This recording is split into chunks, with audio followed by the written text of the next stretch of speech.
The criticism you might make of Weird Science is that it is just such an over-the-top movie. And yet it's kind of a hard criticism to make stick because the movie knows it's over the top. It practically stands up and beats its chest and says, I'm over the top, I make no sense, and why not? Let's just have a good time. You forget how fantastic that movie is in the true sense of the word, like fantastic as in fantasy. So, what would you little maniacs like to do first? It was the beginning of a whole new world of people with computers, and a computer was a magic word. It's working, it's doing itself. It's working by itself. But in terms of his overall career for Hughes, it did seem a little bit strange. The science fiction conceit is, makes it a little bit different. It's almost like it's plugged into the psyche of a teenage boy. And I thought it was the perfect kind of science fiction. And it just seemed to keep unfolding. Anyway, get to work. We were doing Breakfast Club, and the way this happened was one day, literally, John walked up to me in between takes in that high school we were filming in, and he goes, I got the next movie. I go, what? I'm like, this guy just put me in 2 movies, like already altered my life forevermore, right? He goes, it's gonna be you and another guy. And I was working on it last night, I did 30 pages. I'm like, what, dude? We shot all day yesterday. He went home and wrote 30 pages of this new script. I don't know where the inspiration came from. It was probably the least serious of maybe any of the films he's ever produced. But that's also fun. It was also, it was a comic book, it was a cartoon. Anomaly is the word I would use to describe Weird Science. It's very much of its time. There was that whole fascination with how far can technology take us, in the 80s. And, Kelly LeBrock was hot as hell. And, Anthony Michael Hall had become this household name. It seemed like a good idea in theory, and it is an entertaining film, but it does feel like it stands apart from the rest of the John Hughes canon. I thought that Weird Science was, of the 3, the one that was the bigger head scratch to me. I thought that he was going to do more of a sort of Breakfast Club type movie after. And for him to go into that film was fine. It was just an odd choice. Weird Science is a little bit different in the sense that it has this, science fiction element to it, which makes it a little bit stranger than the other ones, because the other ones had been trying to be based in the real lives of teenagers, and suddenly you have this one that's a little bit more extreme, in that it kind of takes a lot of the same themes, but acts them out in this science fiction scenario. So I think it's a little bit of a departure in that sense. Exactly. Then there's Weird Science.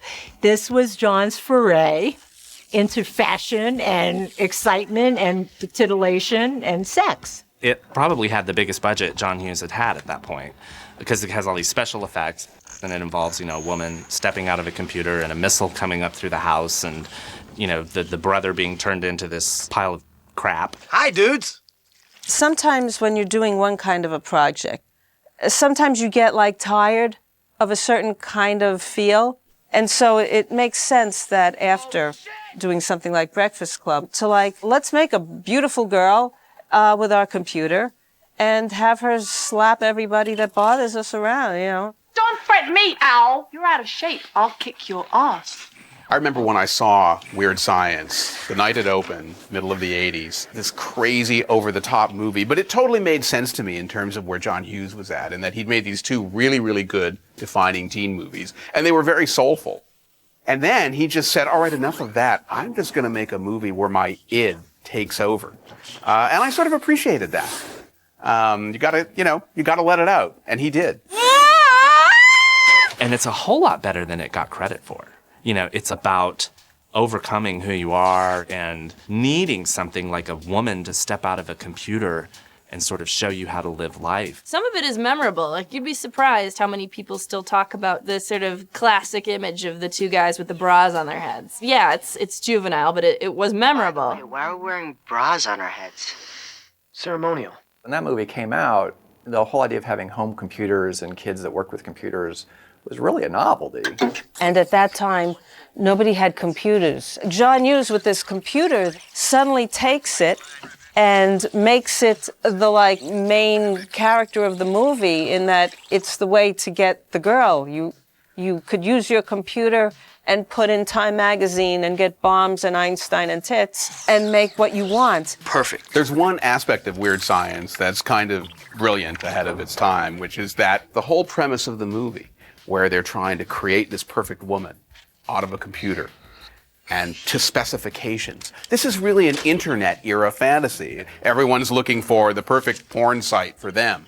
And that's what these guys were doing. So it really anticipates the internet and the way that it would be used. I remember being kind of disappointed that it wasn't just like softcore porn, where she just shows up and is, an object for them to entertain themselves with. It was like, oh, there's a lesson in this, I don't know. She said we're gonna go downtown and oh my God, whose stuff is this? Is that your slip? Wait, is this yours? Shit. Why? What's going on here? I don't know. What is going on Gary, here? I don't know. I don't know what's Gary, going on you here. look good though, all right? Yeah? Here you see the 80s really taking hold in fashion.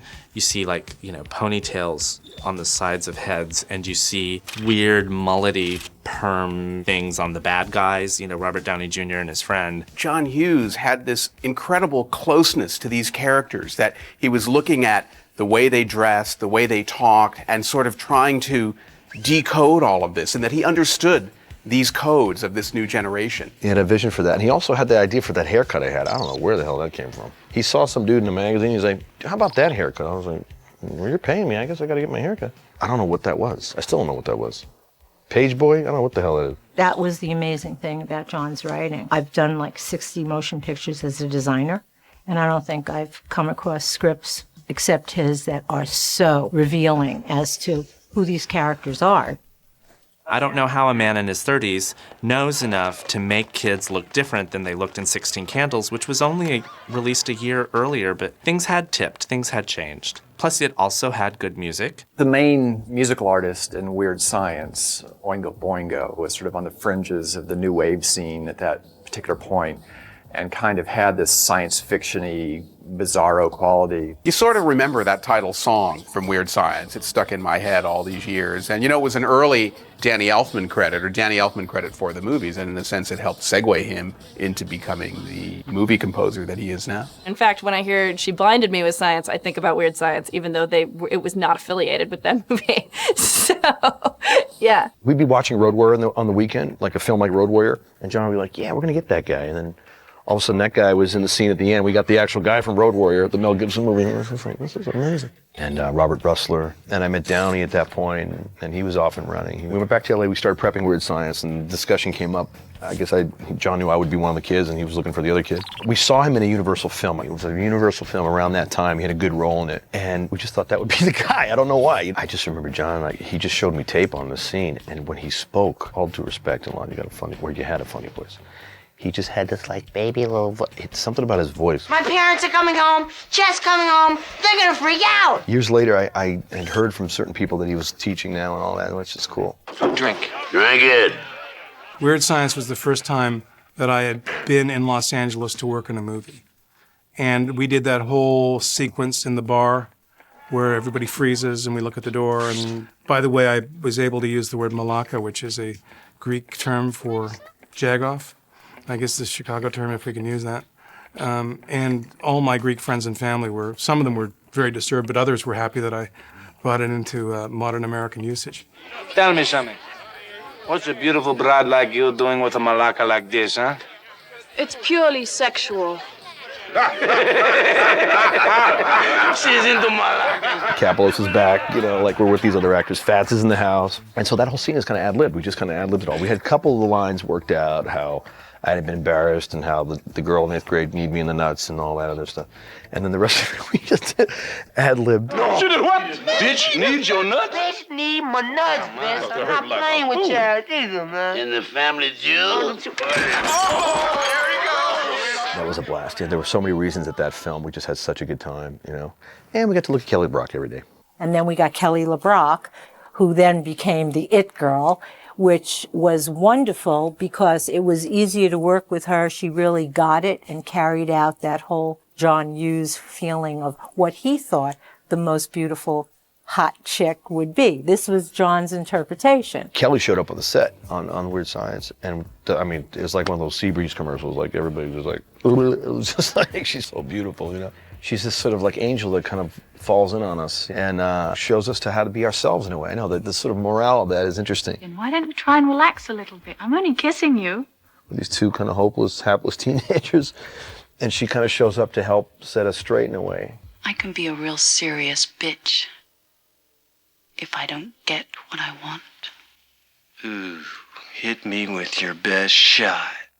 Bill Paxton in Weird Science, which is I told Bill this. I still think that his performance as Chet is one of the best performances by anybody at that time, and one of the most amusing performances by him. He's just a great guy, a good old boy, man. He was really like a big brother, man. I love the guy. The scene at the end where he comes in and I'm with Suzanne Snyder in bed, even though we had like the dummy like rubber rifle, because of course when it was time for my close-up, I'm like wincing, waiting for it to come, and I was like anticipating it.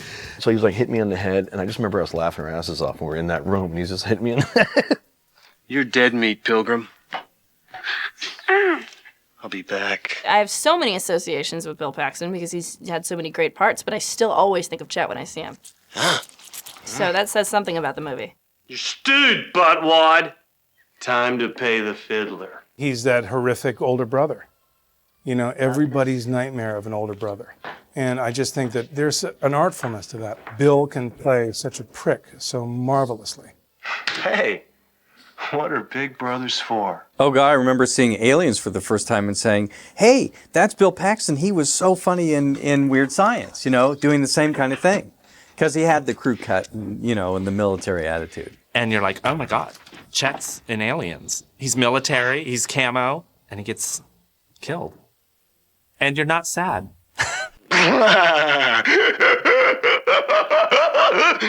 I never knew for sure, but I always thought that Anthony Michael Hall was sort of John Hughes' self-portrait, because, you know, the humorist usually feels that they're a geek on some level. The great thing here in all three of these films is that he puts in layered performances, and they are different. The guy he plays in Breakfast Club is entirely different from the guy he plays in 16 Candles. And, you know, Weird Science is a totally different world. In Weird Science, it's sort of a return to the 16 Candles kid. And that really could be an extension of the Farmer Ted character, except that he has changed in some really important ways. He learns truly about himself in a way that Farmer Ted wasn't going to in 16 Candles. But when you get down to it, John Hughes was trying to tell us something about the geek in each one, and kept going to the same actor, who was always great in those parts. It's too bad that the magic had to end with them, you know, that John Hughes didn't go on making movies about whatever kind of person Anthony Michael Hall could be. I regret the fact that John isn't making films and doing stuff, well, if only for my career. But I think that he has a voice, whether that voice is petered out. Maybe he's done his work. I think, you know, for John, that the business of the business was something that he wasn't a huge fan of. You know, I think for John, it was really more about the process and working with people. And maybe that was what directing was for John. Maybe it was just a piece of him that he wanted to experiment with and got that out of his system and is comfortable doing what he's doing. I think he just needs a lot of freedom to do his own thing. And, well, listen, I totally relate to this. He couldn't stand the machine that was Hollywood. He had to find another way to do it. That's what I think. And I think he got what he needed to get out of Hollywood. And indeed, Hollywood got what they needed to get out of John. And maybe he saw the writing on the wall and split. I regret that John's not making movies now. I wish he was directing. And if he sees this, I hope that he does. We saw sort of a second wave of teen movies, but they were very poppy, very superficial, shiny, pretty, and they didn't really have that substance or that sense of rich reality that the 80s teen movies did. And now I think maybe you're seeing a swing back toward the sincere, and those movies are finding a new audience. John Hughes was all about making new kind of teen films for a new generation. And I don't think we've seen that. I think we've seen too many filmmakers stuck in the tropes that he invented. We haven't seen really the next John Hughes, and that would be probably the best way to pay him tribute, is if a filmmaker really could come out and tap what's going on in this generation. No, I don't really know what happened either, but maybe he'll be back again someday. Like Frosty the Snowman.